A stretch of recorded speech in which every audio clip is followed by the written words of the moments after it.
Saya Santi dari Jakarta Selatan, saya bergabung dengan Marai. Nilai kerugian saya 62 juta. Tolong Bapak Polisi dengarkan kami. Saya Penny, Jakarta, korban Marai 250 juta. Memohon polisi untuk mengusut tuntas kasus ini. Sampai hampir jam 8. Ya, jadi ada pun laporan di sini semua tadi cukup lancar dan kepolisian yang Krimsus sangat memprioritaskan kasus kita karena antara Mabes dengan intervensi dari Mabes ke Polda ini sehingga bisa lancar semua penyidikan dan selanjutnya.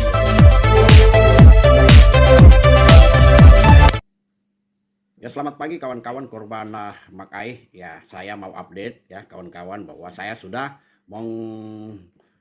baca kalau yang ada di grup itu sudah mengetahui bahwa Pak Kris, ketua kita yang mengurus kasus Makai itu sudah mengupdate di grup-grup yang mana dia beserta pengacara Sunton masih mengusahakan agar supaya kedua kasus tersebut selesai.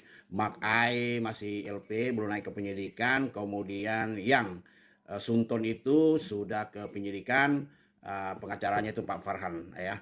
Jadi kita ketua kita itu masih terus berdiskusi dengan Pak Farhan. Nah, untuk kawan-kawan yang tidak berada di grup itu saya informasikan bahwa kasus Makai ini sudah juga dilaporkan melalui lapor Mas Wapres oleh ketua Bapak Krisnadi ya, ketua tim kita. Jadi itu yang saya mau update buat kawan-kawan bahwa Pak Krisnadi masih mengusahakan dalam pemerintahan baru Pak Prabowo Gibran ini mudah-mudahan kasus Makai ini juga bisa diselesaikan. Memang kalau kasus-kasus yang lain seperti Net 89 yang mana aset-asetnya itu sudah disita atau dibekukan atau mungkin akan juga dibagikan kepada korban-korban, tapi setahu saya masih melalui proses yang panjang.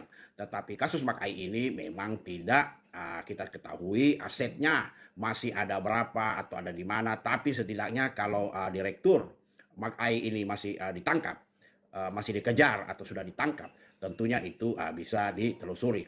Nah, tugas kita sekarang kawan-kawan kalau misalnya ada disuruh buatkan LP baru, tentunya apakah kawan-kawan yang berada di grup Mas Alex ini ada dua, kurang lebih ada 1.200 orang, apakah memang ini mau dilanjutkan lagi untuk LP yang baru kepada kawan-kawan.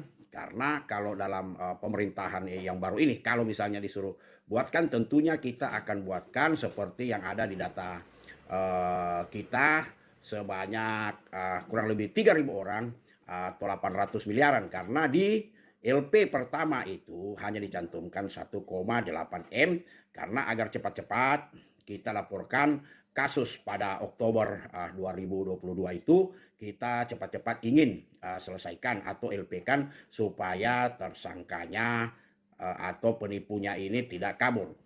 Moga aja di pemerintahan Prabowo Gibran ini para tersangka Hindiran kawan-kawan ya bisa dipercepat dan pada saat nanti kalau misalnya kita akan melaporkan dengan LP yang baru, tentunya kawan-kawan akan membutuhkan waktu lagi karena memang waktu 1,8 yang kita laporkan ke Barreskrim itu memang pada saat itu paling tidak kalau yang masuk laporan ke Barreskrim itu minimal 25 miliar ke atas.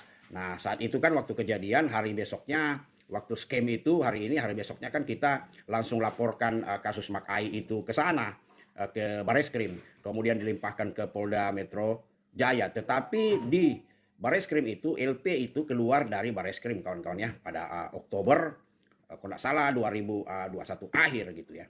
Jadi memang itu yang saya lihat.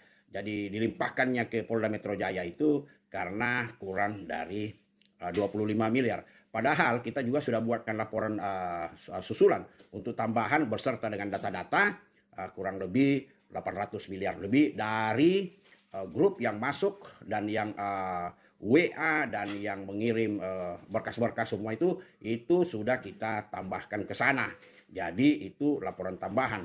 Nah, kita tidak tahu sampai di mana nanti, tapi kita masih berharap agar supaya polisi dalam hal ini Polda Metro Jaya, Barreskrim masih bisa memproses seperti yang dia janjikan dulu Bapak Kabareskrim Komjen Agus, bahwa untuk memberikan membuat paguyuban, dan kita sudah buat paguyuban yang pertama-tama selain daripada korban-korban yang lain, walaupun ada korban-korban yang membuat LP secara pribadi lebih besar daripada yang dibuat grup kita, karena pada waktu itu kita harus mengejar. Direktur utama itu tidak melarikan diri dalam hal ini, Hindera. Jadi saya mau minta kepada kawan-kawan, komen aja di kolom komen. Kalau memang kasus ini kita dukung untuk dilanjutkan, kita lanjutkan sampai di mana ketua kita Bapak Kris Nadi masih tetap akan melanjutkan kasus ini, akan berusaha, karena beliau juga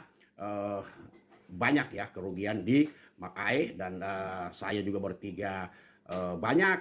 Jadi kita tunggu aja apa tindakan selanjutnya kawan-kawan ya. Kita akan usahakan semampunya. Jadi saya yakin saya juga bisa. Tapi kawan-kawan lihat ya, bahwa dari semua kasus-kasus robot trading sebenarnya Makai itu sudah ada pengembalian khususnya dari multimedia. Dan itu miliaran kawan-kawan yang masuk langsung di rekening daripada korban. Di rekening daripada korban, di mana uang itu ditransfer dan sudah dikembalikan. Tapi robot trading yang lain itu belum, walaupun mereka sudah naik di penyidikan, sudah disita, tapi mereka belum mendapatkan apa-apa. Nah itu kelebihan daripada kasus Makai dan kasus-kasus yang lain ini, robot trading yang lain, bahwa sebagian korban Makai sudah mendapatkan ganti atau pengembalian daripada uang mereka yang di payment gate multimedia. Itu aja yang saya mau sampaikan kawan-kawan. Ya, terima kasih. Selamat pagi.